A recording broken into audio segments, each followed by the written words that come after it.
अध्यक्ष महोदय, आज हम लोग चर्चा कर रहे हैं केंद्र सरकार द्वारा पारित उस ऑर्डिनेंस और उसके बाद एक बिल जो उन्होंने अभी संसद में पारित किया, जिससे उन्होंने दिल्ली के लोगों के जनतांत्रिक अधिकारों को पूरी तरह से कुचल दिया।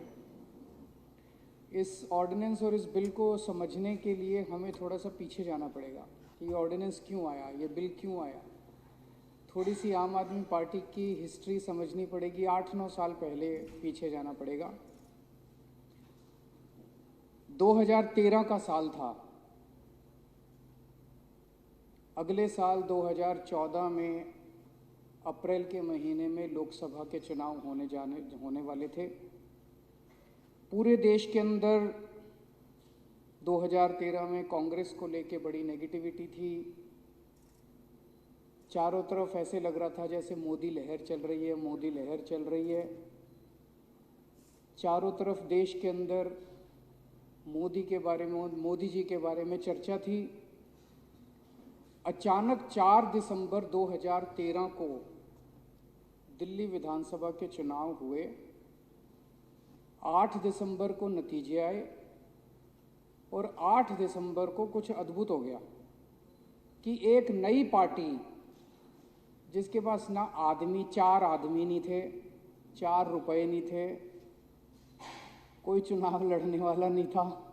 सारे मीडिया ने, मेरे को याद है चुनाव के 48 घंटे पहले भी इन मीडिया वालों ने हमारा एक स्टिंग जारी किया था।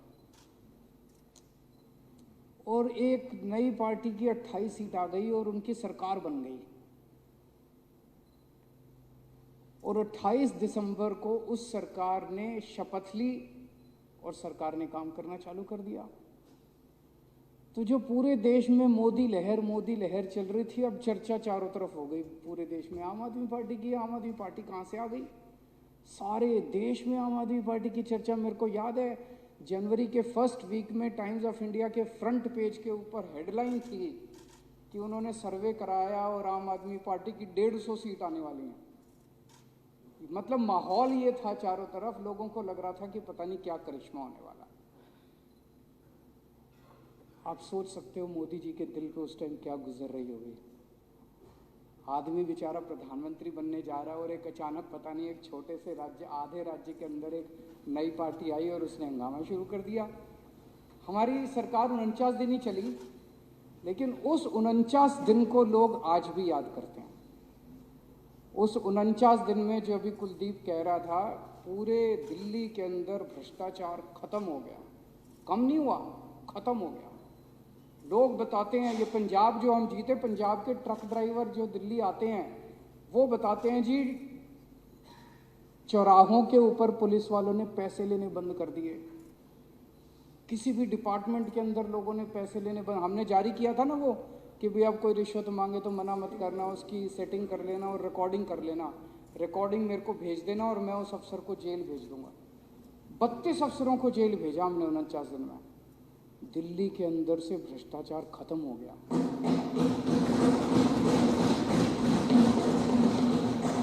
लोगों ने कभी ऐसी सरकार देखी नहीं थी और उसकी चर्चा पूरे देश में।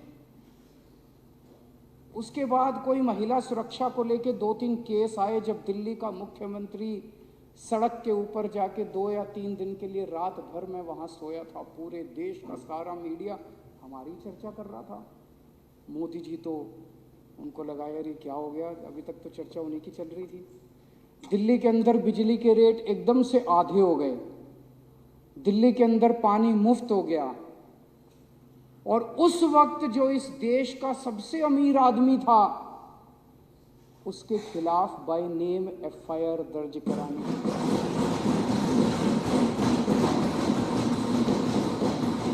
जिस आदमी का नाम लेने से ये सारी पार्टियां कांपती हैं, नाम लेने से, उसके खिलाफ एफआईआर दर्ज कराई थी, मैंने नोटिंग करी थी।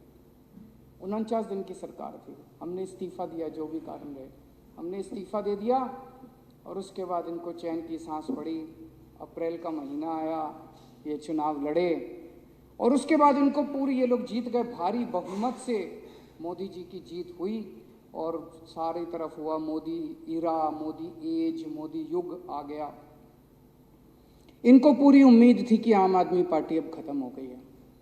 मेरे को याद है अमित शाह का इंटरव्यू आजकल काफ़ी चलता है, उसमें उनसे पूछा गया कि क्या आप केजरीवाल जी के साथ डिबेट करेंगे, तो उन्होंने कहा अगर 16 मई के बाद, 16 मई को नतीजे आए थे लोकसभा के, 16 मई के बाद अगर केजरीवाल जी राजनीति में कायम रहे, जिंदा रहे राजनीति में, तो मैं ज़रूर उनके साथ डिबेट करूंगा। उनको लगा कि अब आम आदमी पार्टी भी खत्म और केजरीवाल भी खत्म।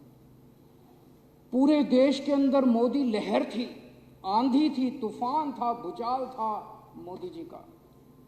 मोदी जी महाराष्ट्र में चुनाव हुए, उसके बाद लोकसभा के बाद मोदी जी महाराष्ट्र जीत गए। हरियाणा में चुनाव हुए, मोदी जी हरियाणा जीत गए। झारखंड में चुनाव हुए, मोदी जी झारखंड जीत गए। फिर नंबर दिल्ली का आया।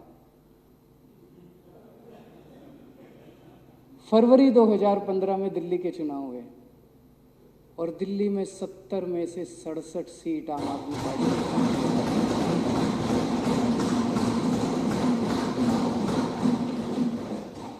3 सीट पे सिमट गई भारतीय जनता पार्टी। मोदी जी की पार्टी 3 सीट के ऊपर सिमट गई। आप सोच के देखो उस वक्त उस व्यक्ति के दिल पे क्या गुजरी होगी जो घोड़े पे बैठ के निकला था और जीतता जा रहा है, जीतता जा रहा है, जीतता जा रहा है, चारों तरफ जीतता जा रहा है, जहां जा रहा है, जिस राज्य में से गुजर जाता है वहां जीत जाता है। और उसका रथ दिल्ली वालों ने रोक दिया, उसका घोड़ा रोक दिया। वो लव और कुश ने, दिल्ली वालों ने उनका घोड़ा दिल्ली वालों ने रोक दिया। उस दिन मोदी जी ने कसम खाई थी, इस आम आदमी पार्टी को मैं खत्म करूंगा और इनकी सरकार को खत्म करूंगा। पर भगवान तो भगवान है, भगवान ने कुछ और ही सोच रखी थी। एक तरफ मोदी जी का पूरा तंत्र लग गया आम आदमी पार्टी को खत्म करने के लिए, आम आदमी पार्टी को तहस नहस करने के लिए पूरा तंत्र लग गया। और ऊपर वाले का करिश्मा देखो, ऊपर वाले ने 9 साल के अंदर आम आदमी पार्टी को इस देश की तीसरी सबसे बड़ी पार्टी बनाई। 3rd लार्जेस्ट पार्टी, बीजेपी और कांग्रेस के बाद 3rd लार्जेस्ट पार्टी बना दिया। ऊपर वाले ने करिश्मा कर दिया। मोदी जी का पूरा तंत्र लग गया। उन्होंने पूरी कोशिश की खत्म करो इनकी पार्टी को। उसके ऊपर भी मैं आऊंगा अभी एक एक करके। तो हमारी सरकार बनी 14 फरवरी 2015 को। 23 मई, फरवरी, मार्च, अप्रैल, मई, 3 महीने के अंदर प्रधानमंत्री जी ने एक आदेश पारित किया। MHA ने, केंद्र सरकार ने एक आदेश पारित किया कि अब दिल्ली सरकार का एंटी करप्शन ब्रांच और सर्विसेज के ऊपर कोई अधिकार नहीं रहेगा। केंद्र सरकार कैसे कर सकती है यार? संविधान में लिखा है ये हमारा है। कल को कह देंगे उड़ीसा सरकार का बिजली के ऊपर कोई अधिकार नहीं रहेगा। अरे बिजली स्टेट गवर्नमेंट का सब्जेक्ट है यार। कल को कह देंगे महाराष्ट्र का एजुकेशन के ऊपर कोई अधिकार नहीं रहेगा, एजुकेशन स्टेट सब्जेक्ट है यार। कल को कह देंगे तमिलनाडु का व्यापार के ऊपर कोई शब्द नहीं रहे। तो बिल्कुल असंवैधानिक ऑर्डर, अनकॉन्स्टिट्यूशनल ऑर्डर पास कर दिया कि दिल्ली की चुनी हुई सरकार का एंटी करप्शन ब्रांच और सर्विस। एंटी करप्शन ब्रांच क्यों करा? क्योंकि जो 49 दिन की हमारी सरकार थी उसमें एंटी करप्शन ब्रांच को इस्तेमाल करके मैंने दिल्ली में भ्रष्टाचार रोका था। मोदी जी नहीं चाहते थे कि हम भ्रष्टाचार रोकें। और सर्विसेज क्यों उन्होंने किया? सर्विसेज इसलिए किया क्योंकि वो अफसरों को हथियार के रूप में, the bureaucracy of Delhi has been weaponized, उनको हथियार के रूप में इस्तेमाल करके और दिल्ली के लोगों को कुचलना चाहते थे, मारना चाहते थे। और वो किया। अभी सौरभ ने इतने सारे उदाहरण दिए। पिछले साल इन्होंने मोहल्ला क्लिनिक्स के अंदर दवाइयां बंद कर दी। बताओ, मोहल्ला क्लिनिक के अंदर आम लोगों की दवाइयां बंद कर दी इन्होंने। पिछले साल इन्होंने अफसरों को बुलाते हैं, उनकी गर्दन मरोड़ते हैं, किसी को सस्पेंड कर देते हैं, किसी को ट्रांसफर कर देते हैं, धमकियां देते हैं, लड़ते हैं। अफसर पूरी तरह से डरा रखे हैं इन्होंने सारे अफसर। जो अफसर अच्छा काम करे उसे उठा के इधर से उधर फेंको। जो भी सबसे निकम्मे, सबसे भ्रष्ट और सबसे गंदे अफसर हैं उनको सबसे अच्छी अच्छी पोस्टिंग्स पे बिठा रखा है इन लोगों ने। मोहल्ला क्लिनिक की दवाइयां रोक दी। मोहल्ला क्लिनिक में लैब के टेस्ट रोक दिए इन लोगों ने, लेबोरेटरी के टेस्ट होते हैं वो टेस्ट रोक दिए इन लोगों ने। अस्पतालों के अंदर जैसे अभी इन्होंने बताया कि कितने सारे लोगों को नौकरी से निकाल दिया ताकि अस्पताल ठप हो जाएं। टीचर्स को हम फॉरेन ट्रेनिंग के लिए भेजते हैं, टीचर्स को फॉरेन ट्रेनिंग पे भेजना बंद कर दिया। दिल्ली जल बोर्ड की पेमेंट रोक दी। पूरे दिल्ली के अंदर जल बोर्ड की 1.5 साल से बेसिक रिपेयर होनी बंद हो गई है, पिछले 1.5 साल से। ओल्ड एज पेंशन रोक दी इन लोगों ने। मैं जब लोगों को बताता हूं ना बीजेपी ने ये सब किया, कहते हैं नहीं यार ऐसा तो नहीं कर सकते। मैं कहता हूं जो पार्टी चुनाव जीतने के लिए दंगे करा सकती है और लाखों लोगों को मार सकती है, कत्लेआम कर सकती है, वो दवाइयां रोकना तो उनके लिए बाएं हाथ का खेल है। लेकिन ऊपर वाले के यहां देर है अंधेर नहीं है। 8 साल की जद्दोजहद के बाद अंत में 11 मई 2023 को सुप्रीम कोर्ट का आदेश आया। सुप्रीम कोर्ट के 5 सबसे बड़े जजों ने बैठ के 3 हफ्ते तक सुनवाई करी इस केस की, और 3 हफ्ते तक सुनवाई करने के बाद 4 महीने तक उन्होंने सोचा समझा आपस में, और 4 महीने के बाद ऑर्डर दिया उन्होंने सुनवाई के। और उस ऑर्डर में एक तरफा उन्होंने कहा कि हमारा देश जनतंत्र है और जनतंत्र के अंदर जनता सरकार चुनती है और सरकार चुनी हुई सरकार को सारा अधिकार है काम करने के लिए। अफसरशाही के ऊपर दिल्ली की चुनी हुई सरकार की ही पावर होगी, एलजी की भी पावर नहीं होगी और मोदी जी की भी पावर नहीं होगी। ये कोर्ट के आदेश में लिखा है कि केंद्र सरकार की भी पावर नहीं होगी और एलजी साहब की भी पावर। साफ साफ आदेश, इसके बाद कुछ बचा नहीं था। लोगों को लगा अब तो खत्म हो गया, लेकिन लोगों को इनकी बेशर्मी की हदें नहीं पता। 11 मई को ऑर्डर आया। 19 मई के बाद सुप्रीम कोर्ट की छुट्टियां होने वाली थी, 20 मई से छुट्टी होने वाली थी। 19 मई की शाम को 5 बजे सुप्रीम कोर्ट बंद हुआ। 20 मई से छुट्टी होने वाली थी। किसी ने सोचा नहीं था 19 मई की रात को 10 बजे इन लोगों ने एक ऑर्डिनेंस पास किया और सुप्रीम कोर्ट के आदेश को पलट दिया। इन लोगों ने सुप्रीम कोर्ट के आदेश को उल्टा कर दिया, सुप्रीम कोर्ट के आदेश को खारिज कर दिया। पूरा देश स्तब्ध रह गया कि एक ऐसा प्रधानमंत्री आया है जो सुप्रीम कोर्ट को नहीं मानता। एक ऐसा प्रधानमंत्री आया है जो कहता है सुप्रीम कोर्ट जो ऑर्डर पास करेगा मैं उसको पलट दूंगा। अगर सुप्रीम कोर्ट ही नहीं बचेगा इस देश के अंदर तो इस देश के जनता की रक्षा करने वाला कौन बचेगा? इस देश की जनता को न्याय कौन दिलाएगा? सारा देश स्तब्ध। मैं जहां भी जाऊं लोग कहें यार मोदी जी तो सुप्रीम कोर्ट को भी नहीं मानते, मोदी जी तो सुप्रीम कोर्ट को भी नहीं मानते, मोदी जी तो सुप्रीम कोर्ट का आदेश भी पलट। सारा देश स्तब्ध था। उसके बाद अब ये बिल लेके आए, ऑर्डिनेंस को रिप्लेस करने के लिए बिल लेके आए। मैं सुन रहा था, माननीय गृह मंत्री अमित शाह जी का भाषण सुना मैंने। 2 घंटे भाषण दिया उन्होंने। उस 2 घंटे में एक लाइन भी उन्होंने ये नहीं बताई कि इस बिल को लाने से इस देश की जनता का क्या फायदा होगा, दिल्ली की जनता का क्या फायदा। बार बार बस एक ही लाइन बोल रहे थे, हमारे पास पावर है, संविधान ने हमें पावर दी है ये कानून लाने की, हमारे पास पावर है, सुप्रीम कोर्ट ने हमें पावर। अरे पावर तो तुम्हारे पास सारी है, तो डुबोगे क्या इस देश को? लेके डूबोगे क्या इस देश को? मारोगे क्या लोगों को? तानाशाही करोगे क्या इस देश के ऊपर? कत्लेआम करोगे क्या लोगों का? पावर तो सारी है तुम्हारे पास। इसी लोगों ने पावर दी है, एक दिन छीन भी लेंगे तुम्हारी पावर। ये जो power power power power power का नशा तुम्हारे अंदर हो रहा है। बस एक ही लाइन बोल, पावर है हमारे पास, पावर है हमारे पास, पावर है हमारे पास। पावर किस लिए दी है तुमको? पावर इसलिए दी है कि जनता का भला करो, पावर इसलिए दी है कि जनता के लिए काम करो, पावर इसलिए दी है कि लोगों को रोजगार दिलाओ, पावर इसलिए दी है कि सड़क दो, बिजली दो, पानी दो, जनता के लिए काम करो। पावर इसलिए नहीं दी कि जनता के अधिकारों को कुचल दो तुम, पावर इसलिए नहीं दी कि संविधान को कुचल दो तुम। एक चीज सोचने वाली है, इन लोगों को ऑर्डिनेंस क्यों लाना पड़ा? इन लोगों को ऑर्डिनेंस इसलिए लाना पड़ा क्योंकि अब इन्होंने दिल्ली नहीं पूरे देश के अंदर कत्लेआम मचा रखा है। जहां नॉन बीजेपी की गवर्नमेंट है, सबको 2 तरीके इन्होंने अपनाए हैं, 2 हथियार हैं इनके पास जिससे ये सरकारें गिरा रहे हैं। या तो पैसे देते हैं और या फिर ईडी सीबीआई छोड़ के उसको धमकी देते हैं, गिरफ्तार कर लेते हैं और फिर बेल तभी होती है जब वो अपनी पार्टी बदलता है, उसके बाद ही बेल होती है। इन्होंने दिल्ली में दोनों हथियार इस्तेमाल किए। अभी तक ये 9 राज्यों के अंदर प्रधानमंत्री जी अब एक ये नया घोड़ा लेके चले हैं। पहले भी एक घोड़ा लेके चले थे, अब जो रथ लेके चले हैं उस रथ में 3 घोड़े हैं, एक ईडी, एक सीबीआई और एक कैश।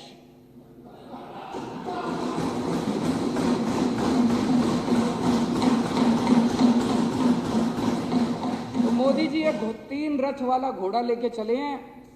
इस रथ से इन्होंने अरुणाचल प्रदेश जीत लिया, अरुणाचल प्रदेश की सरकार गिरा दी, मध्य प्रदेश की सरकार गिरा दी, कर्नाटक की सरकार गिरा दी, पुडुचेरी की सरकार गिरा दी, मणिपुर की सरकार गिरा दी, गोवा की सरकार गिरा दी, महाराष्ट्र की सरकार गिरा दी, उत्तराखंड की सरकार गिरा दी, मेघालय की सरकार गिरा दी। फिर इनका रथ दिल्ली पहुंचा।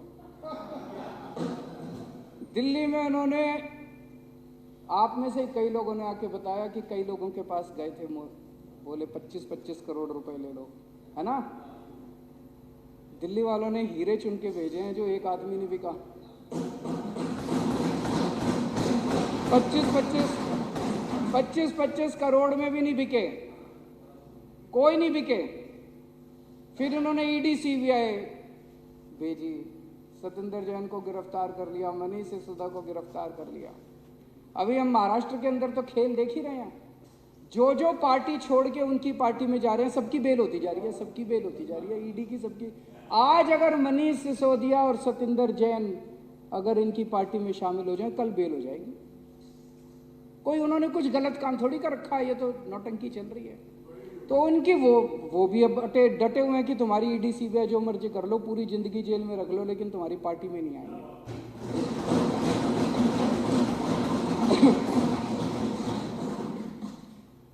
तो इधर इनका ये रथ आके रुक गया, ना तो इनका कैश चला, ना इनकी ईडी सीबीआई चली। तो तब इनको ये ऑर्डिनेंस लाना पड़ा कि यार ये कुछ और घपला कुछ करो और इनकी सरकार को गिराओ, इनकी सरकार को काम करने से रोको। दिल्ली के लोग हमें बहुत प्यार करते हैं। 3 पहले हमें असेंबली के चुनाव जिताए, फिर उन्होंने एमसीडी का चुनाव जिताया। पिछली साल इन्होंने कितना गंद मचाया दिल्ली में, जो अभी मैं बता रहा था। पर जनता तो देख रही है, जनता कोई बेवकूफ़ थोड़ी है। इन्होंने इतना गंद मचाया, इन्होंने मोहल्ला क्लिनिक की पेमेंट रोक दी, जल बोर्ड की पेमेंट रोक दी, और ओल्ड एज पेंशन रोक दी, विधवा पेंशन रोक दी। फिर भी दिल्ली वालों ने इनको हरा दिया। दिल्ली वाले जानते थे यही हैं जो गुंडागर्दी कर रहे हैं, कसूरवार यही हैं। दिल्ली वाले हमें बहुत प्यार करते हैं, इसीलिए प्रधानमंत्री मोदी जी दिल्ली वालों से लड़ते हैं, डरते हैं।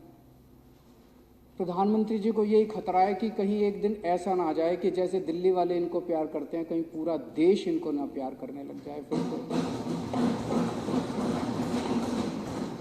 दिल्ली हो गई, दिल्ली के बाद अब पंजाब वाले भी हमें बहुत प्यार करते हैं। लोग कहते हैं कि दिल्ली और पंजाब में तो 50 साल कम से कम इनकी सरकार कहीं नहीं जाती। तो उनको यही डर लगता है। 8 साल में 8 साल हो गए हमारी सरकार को, अब 7-8 साल। 8 साल में दिल्ली के लोगों ने इज्जत ही तो कमाई है।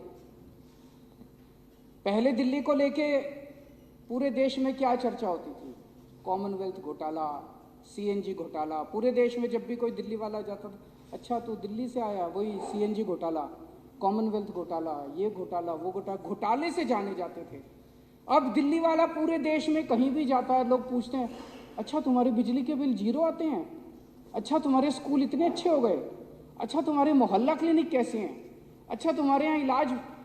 लोग, दिल्ली के लोगों की पूरे देश में इज्जत बढ़ गई। लोगों के बाहर से रिश्तेदार आते हैं, मेरे को बताते हैं लोग, बाहर से रिश्तेदार आते हैं। कितने लोग सोशल मीडिया पे डालते हैं, आज मैं बाहर से आया, मैं टैक्सी में बैठा, मैंने टैक्सी ड्राइवर से पूछा, टैक्सी ड्राइवर खूब तारीफ कर रहा था स्कूलों की। आज मैं बाहर से आया, मैं ऑटो में बैठा, मैंने ऑटो ड्राइवर से पूछा, वो खूब तारीफ कर रहा था दिल्ली के अस्पतालों की। इतनी इज्जत दिल्ली के लोगों ने इज्जत ही तो कमाई है पिछले 8 साल के अंदर। इन्होंने हमारे इतने काम रोके, पूरी कोशिश कर ली। पिछले 8 साल से प्रधानमंत्री जी पर्सनली लगे हुए हैं हमारे सारे काम रोकने के लिए। उसके बावजूद भी हमने स्कूल ठीक कर दिए, मोहल्ला क्लिनिक बना दिए, अस्पताल अच्छे कर दिए, अस्पतालों के अंदर इलाज मुफ्त कर दिया, महिलाओं का किराया मुफ्त कर दिया, बिजली 24 घंटे कर दी, बिजली फ्री कर दी, पानी घर घर पहुंचा दिया, पानी फ्री कर दिया, तीर्थ यात्रा करा के ला रहे हैं बुजुर्गों को, कच्ची कॉलोनियों के अंदर इतना बड़ा सड़क बना रहे हैं, पानी की पाइपलाइन लगा रहे हैं, सीवर का नेटवर्क लगा रहे हैं। ओल्ड एज पेंशन आज सबसे ज़्यादा पूरे देश में दिल्ली के अंदर मिल रही है। सबसे कम महंगाई, ये मैं नहीं कह रहा, केंद्र सरकार का आंकड़ा कह रहा है, सबसे कम महंगाई आज दिल्ली के अंदर है, दिल्ली के लोगों के। और जगह जगह सड़कों का निर्माण कर इतने काम कर रहे हैं। मेरे को लगता है अगर सबसे ज़्यादा काम करने का कोई नोबेल प्राइज होता तो वो दिल्ली की जनता को, 2 करोड़ लोगों को। मुझे कई बार लगता है कि भगवान की कृपा है दिल्ली वालों के ऊपर कि इतनी सारी, इतनी शक्तिशाली शक्तियां हैं जो दिल्ली के कामों को रोकने की कोशिश कर रही हैं। लेकिन भगवान जब सारे दरवाजे बंद कर देता है तो एक खिड़की कहीं से खोलता है। हर जगह कभी ना कभी कोई खिड़की खुल जाती है और दिल्ली वालों के काम हो जाते हैं। हमारे पास क्या है? कुछ नहीं है। ये पिछले 2 साल से सारी सीबीआई ईडी लगी हुई, अरे 100 करोड़ रुपए खा गए ये लोग। अरे कहीं कोई एक पैसा तो मिले। 100 करोड़ है कहाँ? 100 करोड़ खा गए। हमारे पास अगर है तो हमारे पास आशीर्वाद है। आज दिल्ली के स्कूलों में 18 लाख गरीबों के बच्चे पढ़ते हैं, उनका भविष्य बना दिया।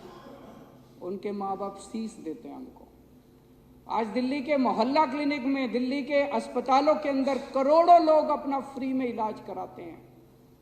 जिसका भी फ्री में इलाज होता है, ऑपरेशन होता है, बीमारी ठीक हो जाती है, वो हमें आशीर्वाद देके जाता है।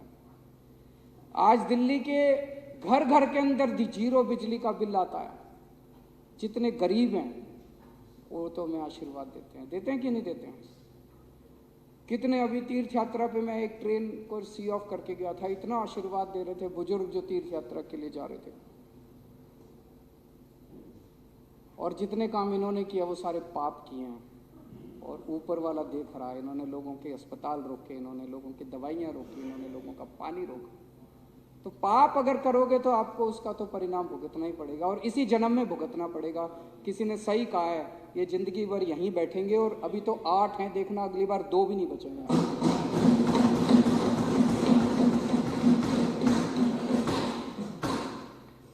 मोदी जी दिल्ली वालों को हराना चाहते हैं।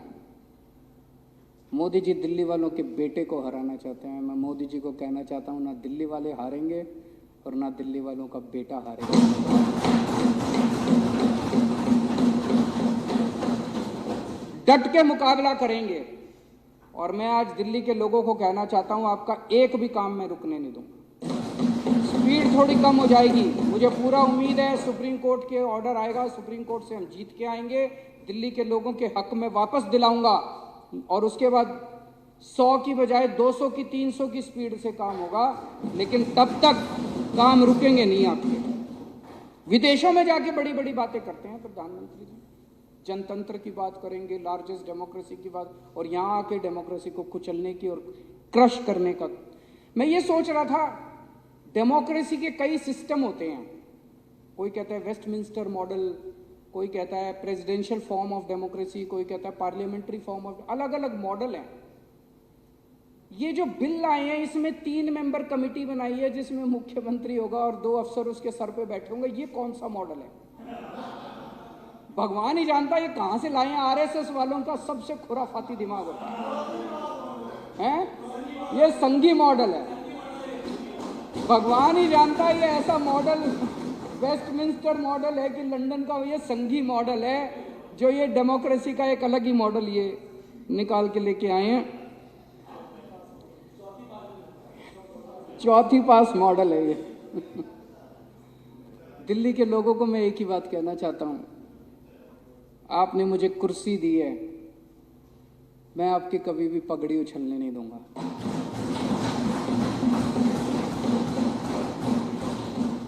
आपका कभी भी सर नहीं झुकने दूंगा। दिल्ली के कभी कोई काम में रुकने नहीं दूंगा।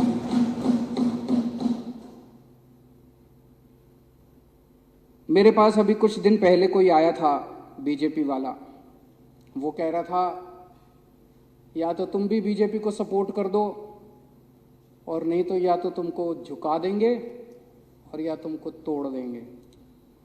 मैं उनको कहना चाहता हूं कि इस दुनिया में कोई माई का लाल पैदा नहीं हुआ जो दिल्ली की जनता को या तो झुका दे और या तोड़ दे।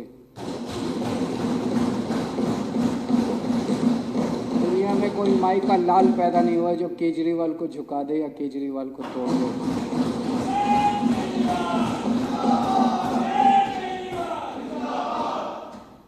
अभी मैं लाल किले से भाषण दिया, प्रधानमंत्री जी ने, वो कह रहे थे कि अब हम 1000 साल आगे का एक वो नींव रख रहे हैं, कुछ भैया 1000 साल ऐसा कुछ कहा था उन्होंने, 1000 साल की नींव रख रहे हैं। तो 1000 साल का अगर मॉडल यही है कि देश का एक प्रधानमंत्री होगा, 32 गवर्नर होंगे और वो प्रधानमंत्री दिल्ली में बैठ के और उन 32 गवर्नर के जरिए पूरा देश चलाएगा, तो मैं प्रधानमंत्री जी को कहना चाहता हूं कि 1000 साल तो क्या 5 साल भी आपका ये मॉडल 140 करोड़ लोग मिलके इस मॉडल को चलने नहीं देंगे आपका। हमने आज़ादी केवल अंग्रेज़ों को भगाने के लिए नहीं पाई थी। इस देश के लोग सरकार चुनेंगे, आप उस अधिकार को छीन नहीं सकते, आप जनतंत्र को कुचल नहीं सकते। केंद्र में भी सरकार लोग बनाएंगे, राज्य में भी सरकार लोग बनाएंगे, पंचायत में भी सरकार लोग बनाएंगे और म्यूनिसिपैलिटी में भी सरकार लोग बनाएंगे। आप अगर सोचो कि आप प्रधानमंत्री बनके और गवर्नरों के जरिए और लेफ्टिनेंट गवर्नर के जरिए पूरा देश चलाओगे तो 140 करोड़ लोगों का सामना आपको करना पड़ेगा। 1000 साल तो क्या 5 साल भी आपका ये मॉडल नहीं चलने वाला। और मेरा दिल कहता है आने वाले लोकसभा चुनाव के अंदर 7 सीटें दिल्ली में बीजेपी हार रही है और ये वाला चुनाव दिल्ली को पूर्ण राज्य दिलाने के मुद्दे के ऊपर ये वाला चुनाव है।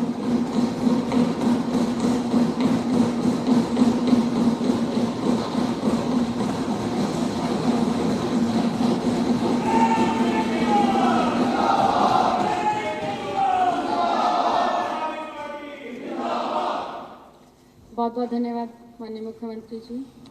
सदन को अनिश्चित काल तक के लिए स्थगित करने से पहले मैं सदन के नेता एवं माननीय मुख्यमंत्री जी। महंगाई की मार पर अब होगा वार। पठानकोट में पहली बार डिजाइनर सूट्स, कुर्तीज और फैब्रिक्स सबसे सस्ता सबसे अच्छा। Defence road, Mamun, Pathankot. Contact 96141 96141। Prabhdayal Gajadhari jewellers, जो है पिछले 75 सालों से आप सभी का भरोसा, आपकी खुशियों के साथ। आशापूर्णी मंदिर, पठानकोट से Manchanda tower, Dalhousie road. Prabhdayal Gajadhari jewellers, जो है पिछले 75 सालों से आप सभी का भरोसा, आपकी खुशियों के साथ। आशापूर्णी मंदिर, पठानकोट से Manchanda tower, Dalhousie road. Prabhdayal Gajadhari jewellers, जो है पिछले 75 सालों से आप सभी का भरोसा, आपकी खुशियों के साथ। आशापूर्णी मंदिर, पठानकोट से मनचंदा टावर, ढलोजी रोड। कहीं सुना है रिटेल की दुकान पर होलसेल का दाम? जी हाँ, नव्या लेकर आया है डिजाइनर सूट्स, कुर्तीज और फैब्रिक्स सबसे सस्ता सबसे अच्छा। Defence road, Mamun, Pathankot. Contact 96141 96141।